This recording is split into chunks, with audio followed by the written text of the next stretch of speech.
hope I got the settings right on here. So just started the bike up, you know, let it run for like 30 seconds. I was doing a little walkthrough. You know, I thought I had the camera on, but I didn't, so let's start this over again. All right, so got everything on there. Fuel lines, everything's all hooked up. I need to bring this clamp down, but I just want to run it for a minute first. One thing I did forget to do that I noticed on my walkthrough, I forgot to put my shifting lever on, so I just installed that. But here it is. Cables and everything are routed, a little loose because they might need adjusted. Got new sprocket, rear sprocket, new chain on, lubed up and ready to go. Brakes on there, adjusted, and go ahead and start it up.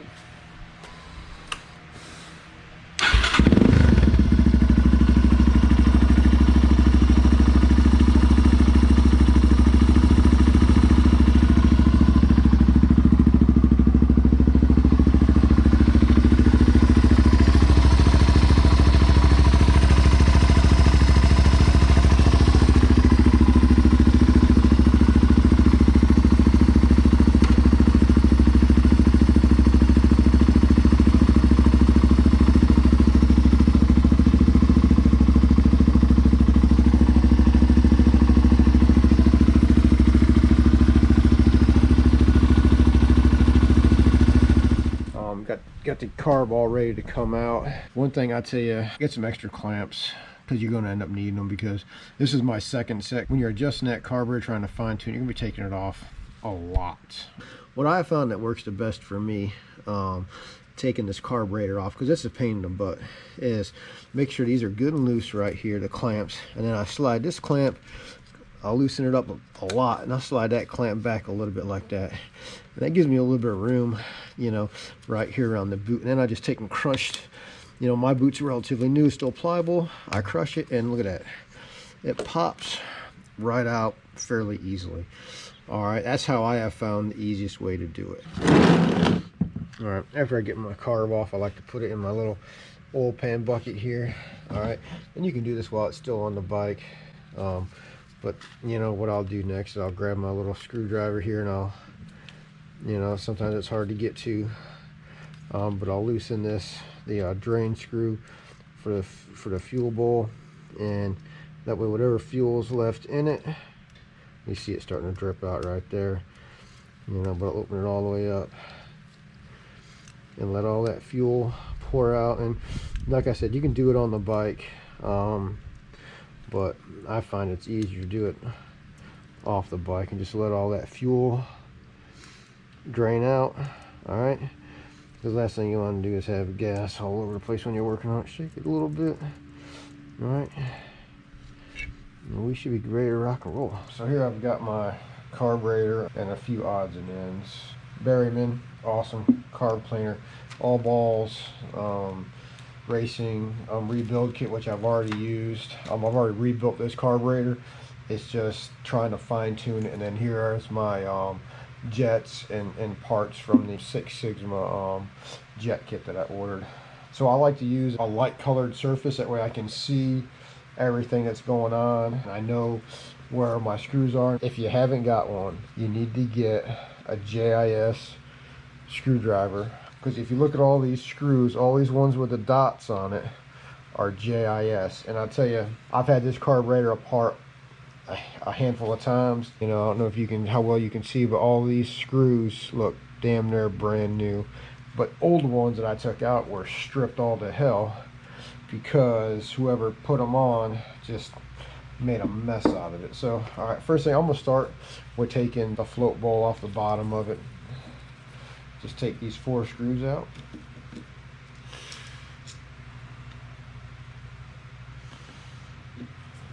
It doesn't matter which ones you take off first. I like to take these ones off because it holds on the idle adjuster. Then I can simply, once I get it up here, I can, oh shit, no, that, I set that right there. That was the drain screw that just went flinging across, and that's why I like to use a light colored work surface like this, so I can see everything.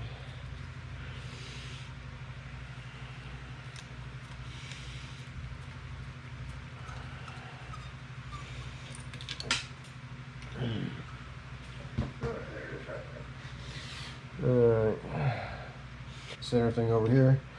In the process of doing that, work called, my phone rang, and I dropped this washer. So I'm gonna set all these over here out of the way, and I'm gonna put on a new pair of gloves.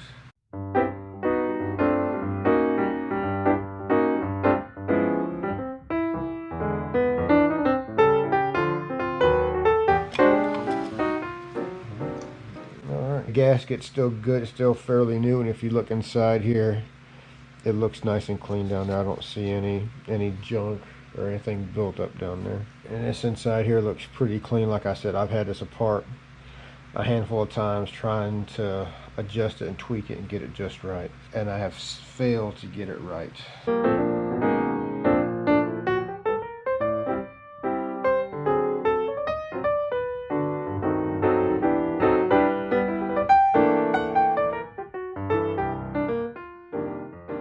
It's running a little lean. I'm gonna double check everything, make sure that it's good and clean. That way I don't have any issues with it. I'm not gonna take the float off. This is your main jet. This is the 135 main jet that came with my jet kit. This right here is your pilot jet. Right here is the pilot jet that came out of the All Balls Racing rebuild kit, and then this is going to be your pilot screw. This is the one everybody talks about that's got a metal plug on it.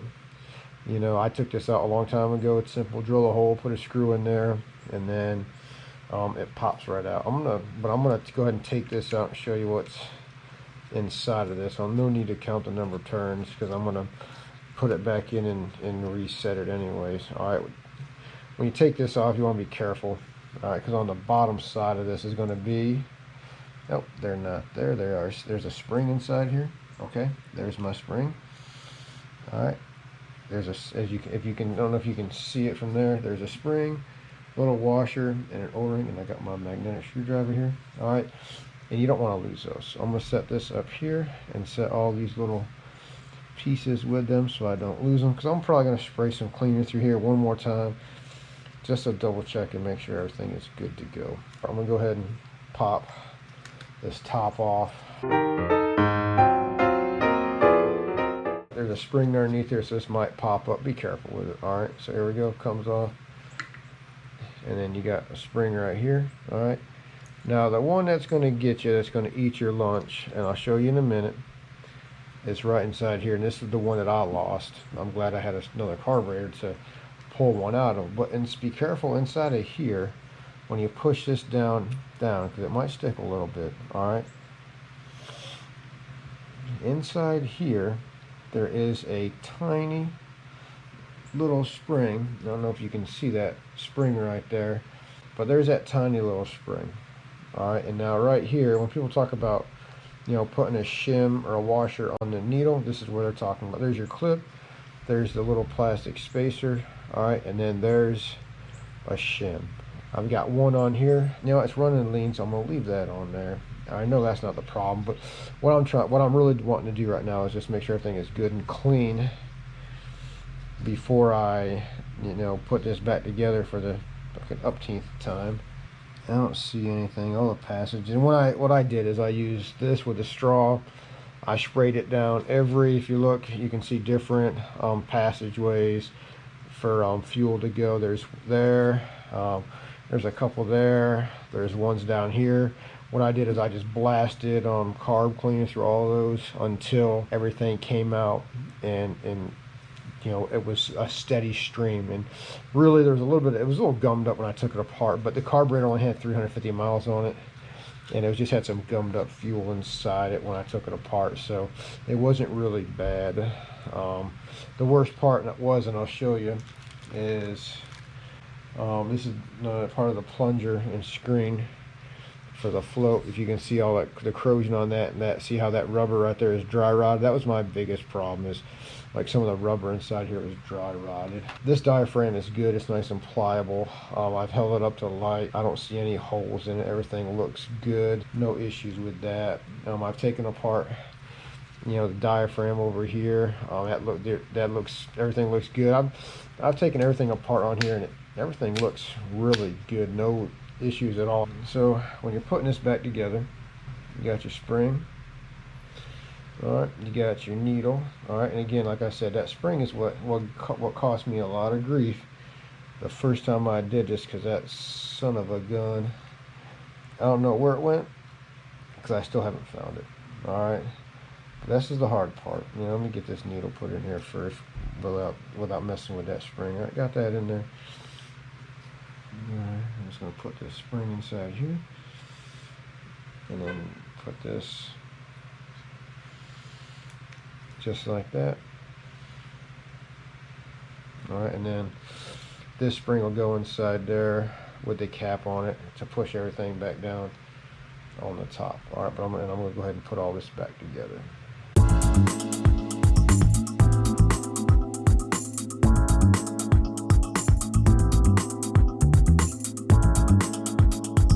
And this just goes right on top of here. You're going to have to put some pressure on it.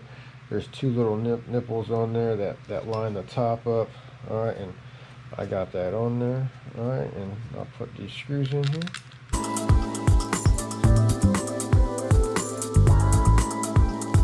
And you don't need to crank those down real tight. Just, I mean, make sure they're tight. Alright, you don't want to be stripping or it's just plastic down. You're only cracking shit and breaking it. One of my initial problems was running real rich, and so I've been messing with it, and now it's running lean.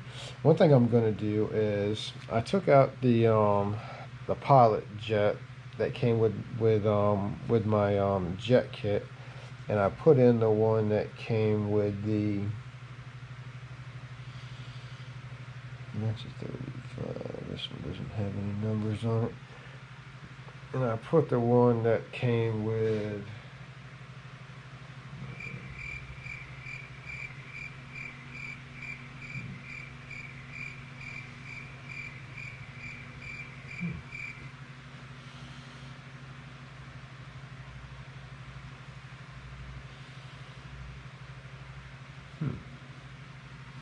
well, that might have been part of my problem. That sucker, you can't see through it. So I wonder if that's been my problem this time around. Some junk got down inside it. So let me see. Let me grab the smallest one and see if I can poke this through here to clean any junk out. That's too, even the smallest one is too big to go down through there. Alright, but I'm holding it up to the light. And if that son of a bitch is either clogged or it's so tiny I can't see through it. Whereas this one,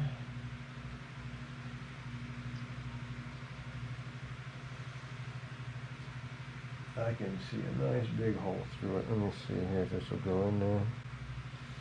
And see that right there goes all the way through it nicely. So maybe that was part of my problem. That pilot jet was clogged up. So I'm gonna go ahead and drop that back down in there. And I tell you, this has been an awesome tool right here, and it works great. And I'll show you when we get it back on the bike, or the car back on the bike, for just in the pilot screw. Works amazing. All right, and again, you don't need to crank these on here, you know. I mean, that's good, finger tight, you know. You don't want to be, it's brass, you don't want to be stripping it out or breaking it. Alright, so this is going to go back over here because that came out of that rebuild kit right there. Okay, I'm going to leave I'm going to put this is a 135 main jet. I'm going to go ahead and put that back in here. Okay, alright, again, you know, just snugging it up. I'm not going crazy with it. When I first bought my TW, I bought a Rad Racing carb off of Amazon, and I tell you, put it on the bike, ran like a dream. You know, couldn't say anything. Had nothing bad to say about it. Ran amazingly well. But when I decided to put the bigger motor in, I was going to rejet it, and I didn't want to take the car apart at the time because I was still riding the bike. I wasn't sure if the jets were going to be interchangeable. So I decided, since I had my OEM carb, I was going to pull it apart. I cleaned it, rebuilt it, and that's where we're at now. We're still, you know, it runs great, autos, fires right up. But the only issue I have, you know, originally I had put a really big shim underneath the needle, the main fuel needle. I put a much larger shim than what I needed underneath it, and the problem is it was running really rich. I thought I was at first running lean, but it had the indications of running, you know, because it was backfiring, and when I would hit the gas, it would, you know, when I'd be going wide open throttle, and it would start cutting out. You know, not because it was too lean, but because it was too rich and just couldn't handle it. So I finally figured that out, and I popped out the, first I thought it was lean, so I was messing with it, doing a different jet. I mean, just, you know, trying to figure it out. But, you know, what I did is I was like, well, let me pull that. So I finally pulled that needle out, put a considerably smaller washer in there, and it made a world of difference. I'm just, you know what, let's just stop right there because it's starting to piss me off. Alright, so I'll put these 2 screws over on this side to hold that in place.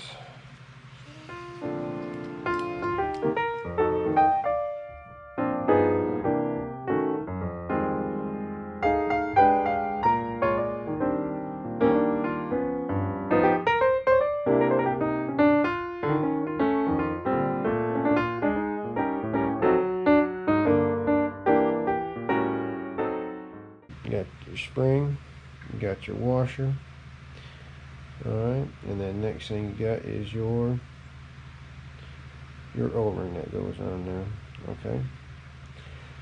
And then we go ahead and take this, and I like to go slide in from the bottom.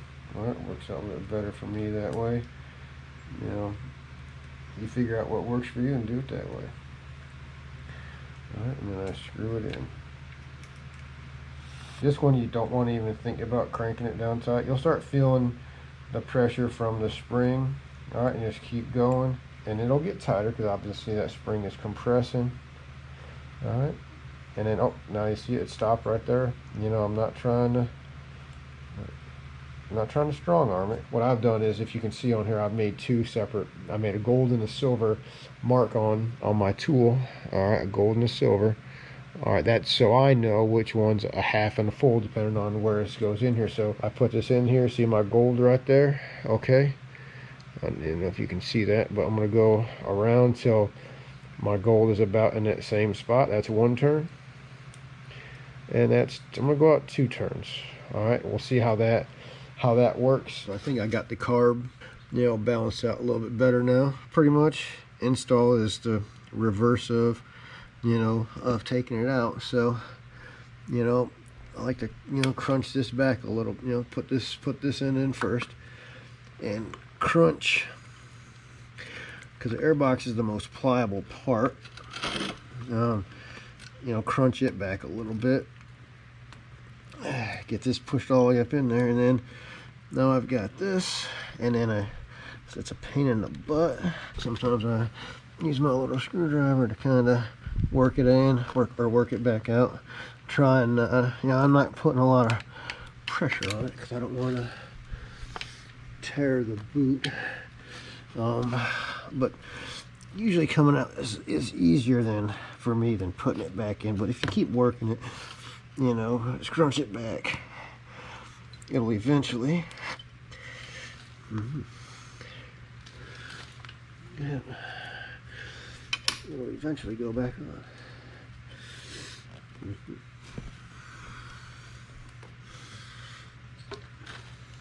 There we go, and it's popped back on. Yeah, slide my clamp back down right. Where is it? Way up here. All right.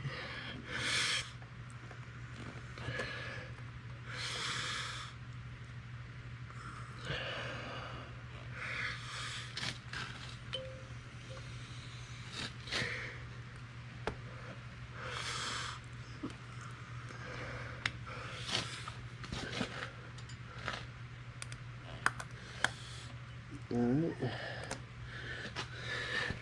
and now we just tighten our clamps and assemble everything and take it for a test drive.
I didn't bring my spark plug socket with me.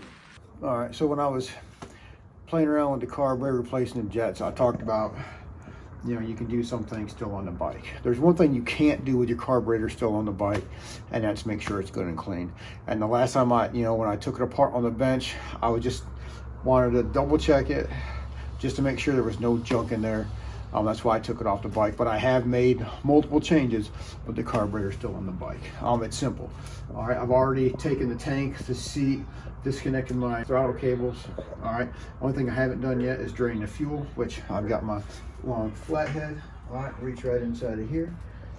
Okay, it's a little tough to get to. All right, now you can see right down here the fuel coming out.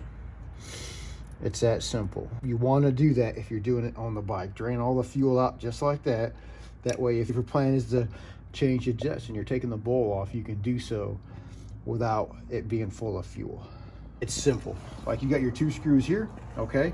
Now, if I take this and I tilt it, I rotate it. Now, there is a notch in the boot here. You know, don't worry about it. Just turn it. It'll pop out of that notch. Right now, look, if you look, I have access to everything on the bottom right here, and if we look at on the other side, I have access to everything that's on the top of the carburetor. It's really simple. Pop your screws out and then rotate it back in place, tighten everything up, and my fuel line, my drain line got a little kinked, right?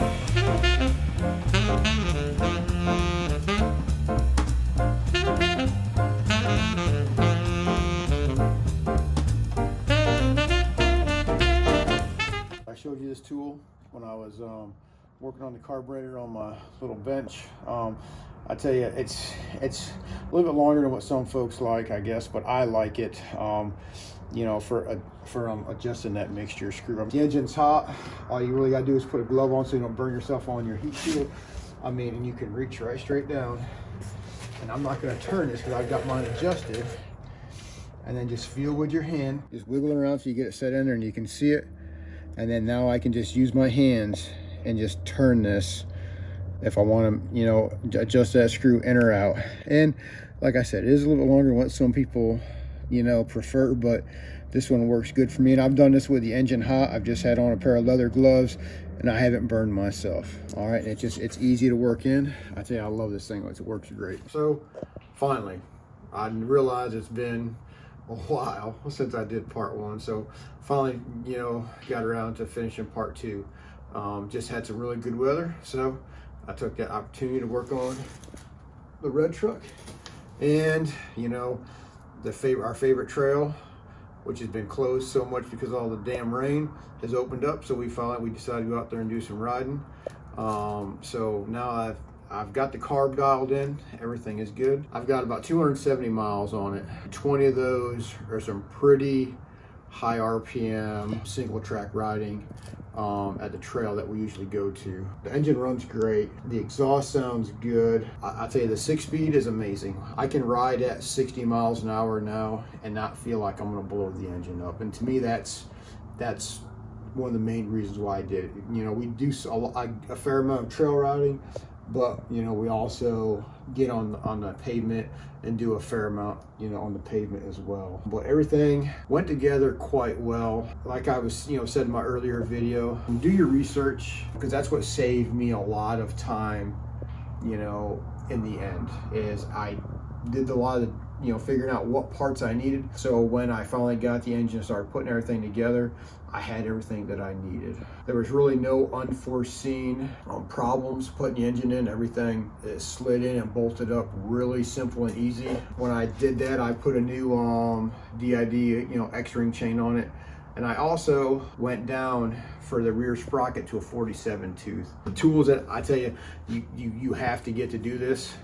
Get a JIS screwdriver, all right? And second, depending on how old your engine is, I tell you, an impact driver will make taking your XT TTR engine, you know, apart a lot easier. I went and I got an array of different length bits, JIS and, you know, Phillips bits. Get the right bits. Taking it apart makes it so much simpler. I only stripped out one screw doing it.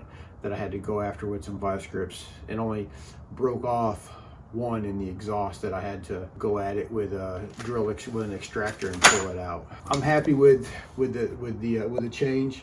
Now the only question is, what mod am I going to do next?